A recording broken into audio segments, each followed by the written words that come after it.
All right, so now we're recording. Oh, great. Welcome everybody to PSC 501. Tonight we have Dr. Magic Wade, and the folks who are synchronously did their introductions. And since you may be some of those people, and we've all met each other somewhat, I didn't include that.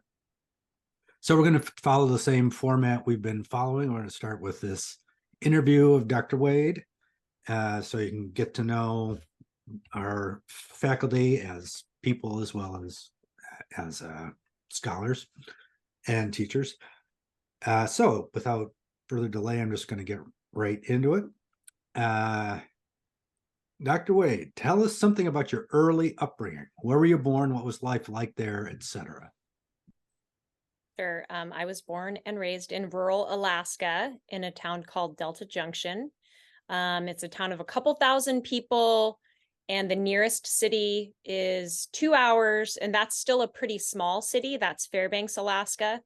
And then there are a couple of military bases in Fairbanks, and then near my town, there was also a military base, which is not the only reason the town existed. It was also on the pipeline. So when the oil pipeline was built up, in the early days, I don't know what year they built it. That's part of the reason my town existed. So yeah, I grew up in a really small town. And since then I've moved around quite a bit. But I do think that's a unique upbringing, being from Alaska. It's really different. That is for sure. The politics is still different up there. I'll say that. Alaska has its own politics. Perfect segue. Tell us something about the politics, society, and culture of this place. Oh, good. Okay. Well, so Alaska is really weird because it's kind of a pioneer state, and that's why my parents went there. So they homesteaded, and back in the 80s, they would just give you land if you would move to Alaska. And so they were given like 40 acres of just like undeveloped land by the government, as long as they wouldn't subdivide it and like build houses on it. They had to keep it together. They had to farm some sort of a crop. So I think they just did hay. So, I mean, and they didn't even farm it. They had like somebody come and bale it. But the idea was this agricultural rights development program that was trying to get people to move to Alaska. And so they were just people who wanted to strike off on their own. And there was a lot of people in my town who were very similar, who had not grown up in Alaska. They were all from the lower 48, which is what we call the states. And so there was a real independent sort of streak. Alaska has a kind of conservatism that I think you'd more associate with places like New Hampshire, where their people kind of they want to live off the grid. They don't really follow politics that closely. It's a very red Republican state, but we had Democratic governors when I was growing up.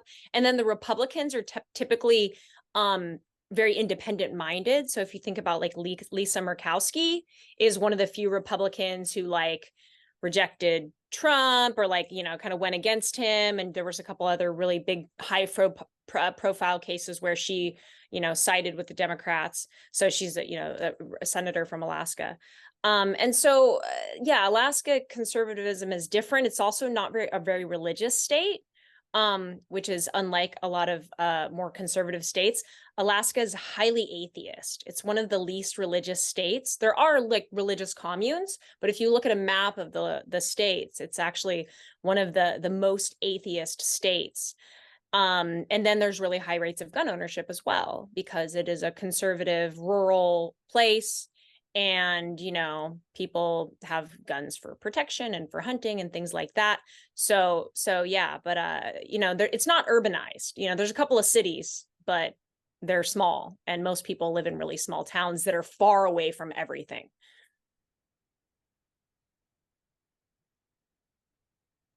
All right. When did you know that political science was the path for you? And who was most important in your decision to pursue graduate school? So my mom is really into politics. And when I was growing up, we watched CNN, we watched mostly like the old news channels too, right? Like, I don't even know if we had CNN actually, like, see, and MSN, what was it? NBC, ABC, I don't even remember what they're called now. We watched PBS, we watched the news. We watched like the results come in on election night. And Alaska doesn't matter because it only gets 3 electoral votes, and they always go electoral college votes. They always go to the Republican. And it was really late that they were announced. So usually you would know like the winner of the election before Alaska's vote totals had come in, because we were also 3 hours behind, or 4 hours behind the East Coast. But yeah, so she was really into politics. I thought I wanted to be a journalist because a lot of the role models that I admired were journalists on TV, and I thought journalism was a wonderful career. And so I initially studied journalism for a year, went to journalism school, and then I found out I didn't really have the personality to be a reporter, because they have to really like go and talk to a bunch of people that they don't know and like do crazy things and be really outgoing. And I don't know, there's a lot of stuff I was like, I don't know that I want to do that, but I wanted to, study politics and be engaged in current events. And I had a undergrad professor my sophomore year in college who was a political science professor, and I was like, this guy's having a great time up here talking to these students. Like, he's having the time of his life. Just, we're listening to him, he's cracking jokes, we're having deep discussions. And so I decided I wanted to do what he did when I was a sophomore. And I just started, asking questions about what the path would look like to becoming a professor. And I mean, I should add, like, my parents didn't go to college. I think my mom took some community college classes here and there, but like, they don't have college degrees. My brothers also don't have bachelor's degrees. They and they're a lot older than me, but they just did a few years of college, but they ended up going into the workforce. And so I didn't know, a lot of people in my immediate family that had gone through like, graduate school, let alone undergrad. So it was helpful having people that could like walk me through what it would mean. And so, yeah, I guess here I am living the dream, except it's on Zoom, but that has its own strengths that a lot of people don't understand. So True. yeah. All right, please describe some of the courses you teach. Sure. So I think it was already mentioned that I teach a course that's on homelessness policy, although the title of the class, Jim took this class, is called Policy Analysis and Implementation. And I actually change like what the policy problem is from every couple of years, because I get bored with stuff. Or maybe we solve the problem. No, not really. So for a while it was criminal justice reform and like mass incarceration was the problem. And then more recently, I'm looking at the problem of homelessness in cities in that class.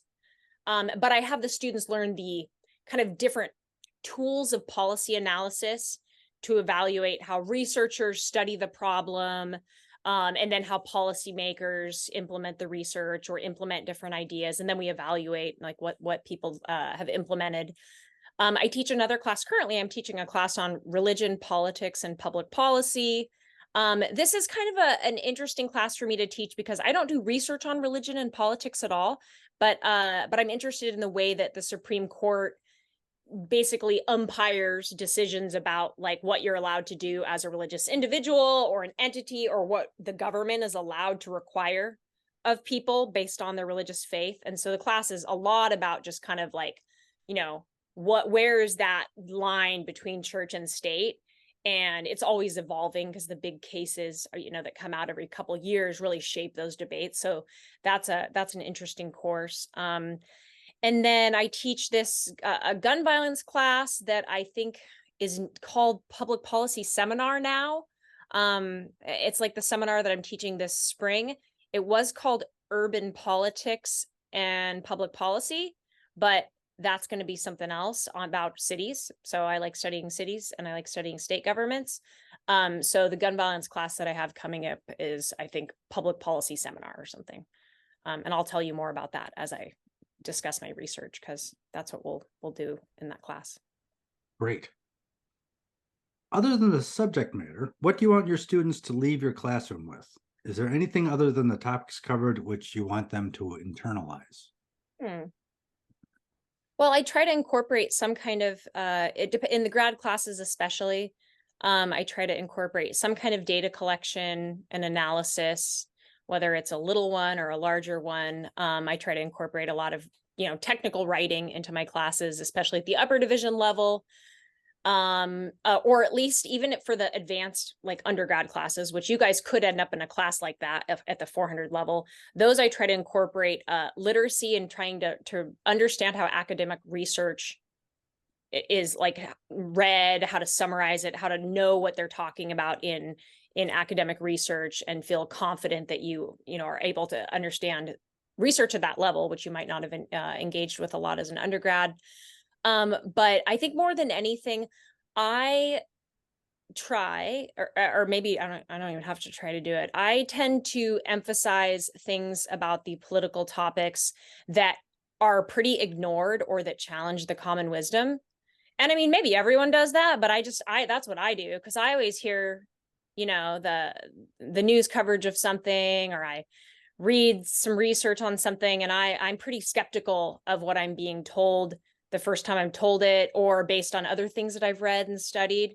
And so I will give people, not necessarily in the perspective that I might agree with, but a couple of different takes on something. And I try to find something that will like kind of upend what they have thought was like just like the common wisdom about how we understand this problem, just as like a thought exercise. I might not even be trying to change your mind or your opinion, but just have you see that, oh, there's actually, there's some holes in this theory that we've been told is just like a no-brainer. And so I find that really interesting. And then the other thing I've thought about this lately, I love topics right before they're super polarized. Yeah. So this is hard to find one, but there'll be these little times where there's something that like, it doesn't matter if you're a Republican or a Democrat, where there's just like people haven't solidified in their, or calcified, I guess is what we call it, in their positions yet. So I like those issues because people actually don't know how they feel about them yet. And then they come and they see these perspectives and they can think about it. And then once they get solidified, it's kind of like, well, I don't want to teach that topic anymore. But I might still. You've already covered some of this, so you don't need to repeat just whatever else you want to add. How would you describe your teaching style and teaching philosophy?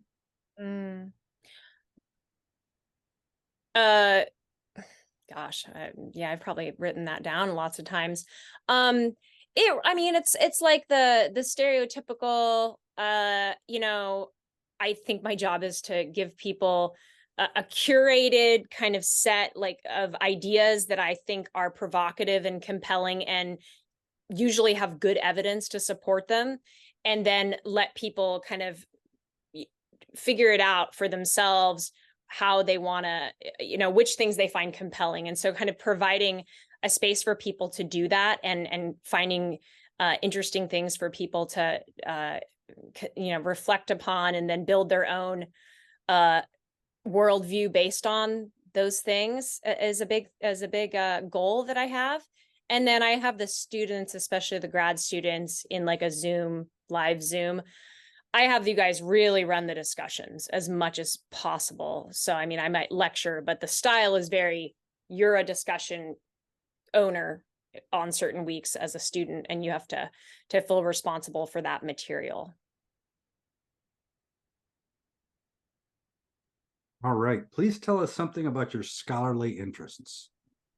Sure. So lately, I've been doing a lot of research on state and urban politics. And so there's some gun violence research that you will have read that I distributed for this class. I also have historically studied state politics in the realm of labor unions and collective bargaining. And so I have some research that's ongoing about collective bargaining law and people's public opinion on that, and public opinion about unions.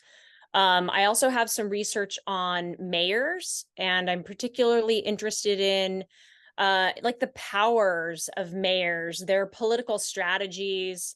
I recently had an article about the politics of Black mayors responding to officer-involved killings. So police killings, basically at different times. I think the way that mayors situate themselves politically is really interesting. And so that's a topic that I hope to continue. And then yeah, I have this new interest in like surveillance technology that people use to fight crime, that law enforcement uses to fight crime. So that's kind of like crime, policing, criminal justice. I could probably have had a shorter answer. Sorry. I forgot what the questions you were going to ask me. I didn't. No, it's great. No, it's good. Why do you think it's important to study what you study? Well, I like to think that research affects public policy. It doesn't always.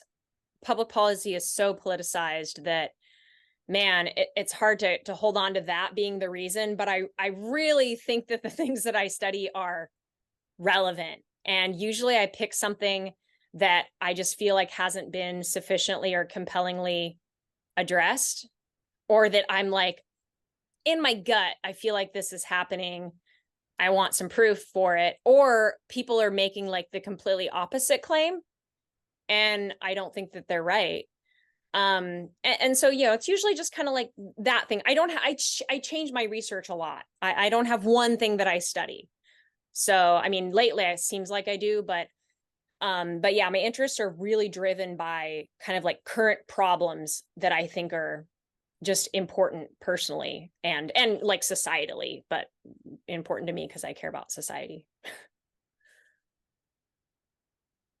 All right. So what specific topics are you writing on nowadays? I think this is one of our set questions, but we're kind of getting this thanks to your Yeah, so I've got two things that I'm working on. And one of the things, I'll just talk about the one, I mean, I've got several things I'm working on, but I shared a really rough draft of kind of the background story with regard to the different types of surveillance technology that law enforcement are using to try to address rising crime.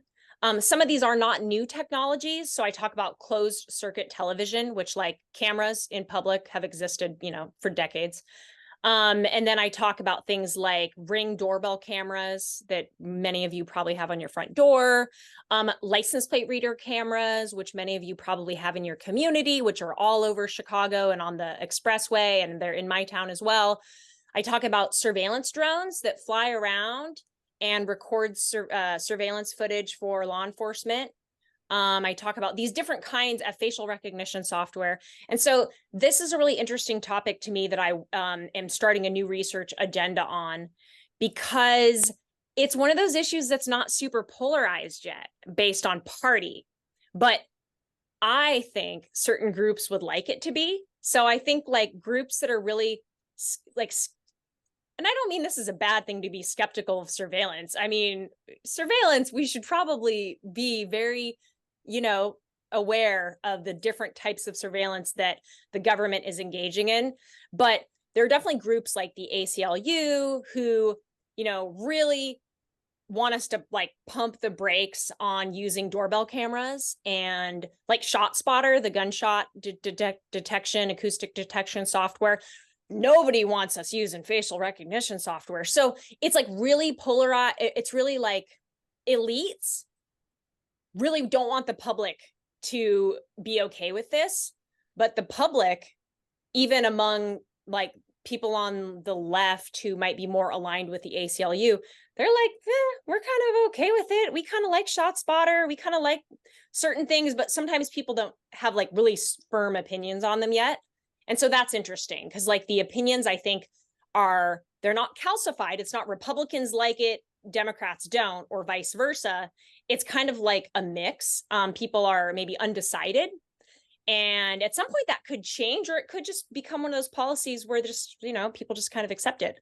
Related to that, I guess in New York, they just unveiled the K5, which is a robot police officer. It's not really, it doesn't do much. It looks like R2D2 kind of, and it's for the subways, and it doesn't apprehend people because it can't really do much, but it can record footage using facial recognition software when people are, because there's tons of crime and violence on the subways in New York, and it's increased a lot over the last few years. So there's been more murders on the subway in New York in the last like 2 years than there was in the 10 years before that. And so they've got this robot thing, and it's interesting because no one's protesting. But a couple years ago, they unveiled this robot dog, like an act, and people freaked out. And I actually think they stopped it, right? I think they were like, nope, we're not going to do it. That was under the previous mayor. But like, so sometimes the public really freaks out and pushes, like there's a backlash against certain surveillance. And sometimes they're like, yeah, we kind of want that. So where's that line? I find that really fascinating. And so I'm going to be studying that imminently. Yeah. Great. If students share your interests, what classes would you recommend they take? Yeah, the number one class that I'll plug for everybody is this gun violence class in the spring. It's the topic that I think of all my courses, I'm bringing the most of my research into the classroom. Although urban politics, similarly, I just have to, that'll be a lot about the politics of homelessness in big cities and mayors and, who has power and what are the main problems. So that'll be another thing, but definitely the gun violence class is really, it's different every time. And a lot of people have that, it's in their communities as well. So they find it interesting. Or at very least, you grew up at a time when mass shootings were something that were kind of part of the culture, whether you have gun violence in your community or not. What would an MA exam or thesis look like under your supervision? Sure. So I shared a copy of a thesis that I just recently oversaw, and it's about gun violence using a huge data set that the student and I co-created.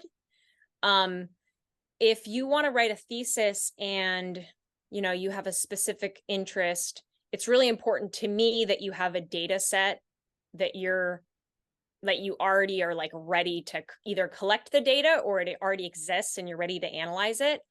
I'm very like adamant that students who do a thesis in particular, are able to think of some new data that they can analyze. So they're creating something new.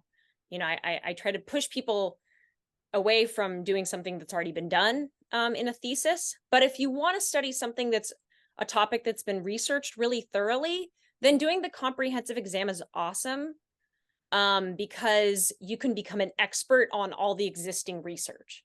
So if you're really interested in a certain topic, but you don't really have your own data that you're right, or like are thinking of a specific thing you want to analyze about the topic that's new, then becoming an expert's actually it's like the preliminary step to being able to generate a new idea that would be like something no one else has done.